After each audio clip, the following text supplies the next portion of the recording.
কথা দিচ্ছি আপনার কিচেনে প্রত্যেকটা উপকরণই থাকবে, আর ঘরোয়া মশলায় অথেন্টিক এই কালাভুনা তৈরি করতে আপনার নামি দামি কোনো মশলা লাগবে না। উপরের কালারটা হবে কালো আর ভিতরে হবে একেবারে সফট ময়েস্ট। এরকম নরম তুলতুলে মোমের মতো নরম কালাভুনার রেসিপি শেয়ার করছি আজকের এপিসোডে। কালাভুনা কোনো ভাজা অথবা পোড়া মাংস না, কালাভুনার কালারটা রাঁধুনির কৌশলে অথেন্টিকভাবেই আসে। একটি প্যানে 2 কেজি গরুর মাংস নিয়ে নিয়েছি, আর এই মাংসের মধ্যে কিছুটা হাড় ও অল্প কিছু চর্বিও রয়েছে।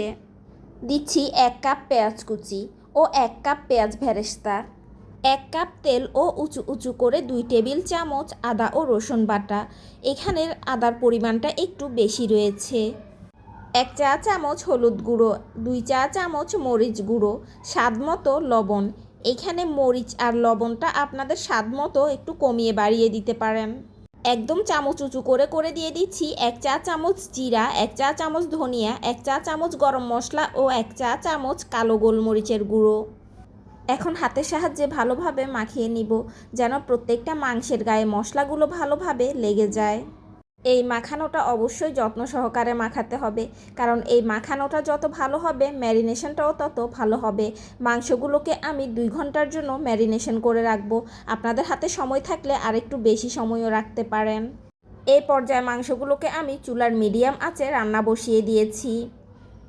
মাংসের মধ্যে এখন কোনো ঝোল নেই, তাই মাংসগুলো পোড়া যেতে পারে। 7-8 মিনিট পর মাংসগুলোকে একটু নেড়ে দিতে হবে।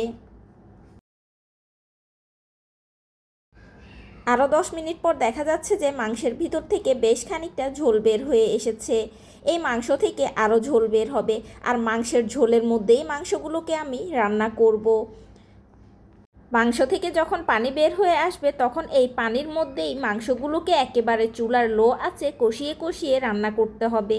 আপনাদের কারো যদি মাংসের গায়ের পানিয়ে মাংস সিদ্ধ না হয়, তাহলে অল্প অল্প করে গরম পানি যোগ করে করে মাংসগুলো সিদ্ধ করে নেবেন।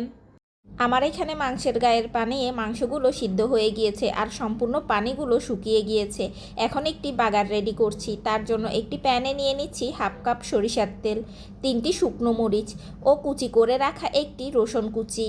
এখন রসুনগুলোকে একেবারে গোল্ডেন করে ভেজে নিতে হবে। তারপর রান্না করা মাংসের মধ্যে বাগারগুলো দিয়ে দিতে হবে।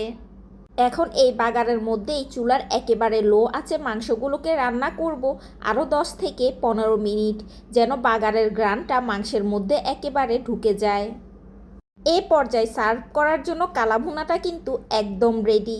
এই কালাভুনার কালারটা দেখে নিশ্চয়ই বুঝতে পারছেন ঘরোয়া মশলায় কতটা পারফেক্ট কালার এসেছে। কোনো প্রকার নামি দামি মশলা ছাড়া আর কোনো কৃত্রিম কালার ছাড়া অথেন্টিক কালারটা দেখে নিশ্চয়ই বুঝতে পারছেন কালাভুনাটা কতটা পারফেক্ট হয়েছে, আর এর ভিতরেও কতটা জুসি হয়েছে। এই কালাভুনার মূল সিক্রেটটা কি জানেন? সিক্রেটটা হলো কষিয়ে কষিয়ে সময় নিয়ে রান্না করা। কষিয়ে কষিয়ে সময় নিয়ে রান্না করলে সাদা মাটা মশলায়ও কালাভুনা হয় একদম পারফেক্ট। কি বিশ্বাস হচ্ছে না? তাহলে এখনই ট্রাই করে ফেলুন। আপনার রান্না কালাভুনা আমার রান্না কালাভুনার মতো পারফেক্ট হয়েছে কিনা জানাতে ভুলবেন না।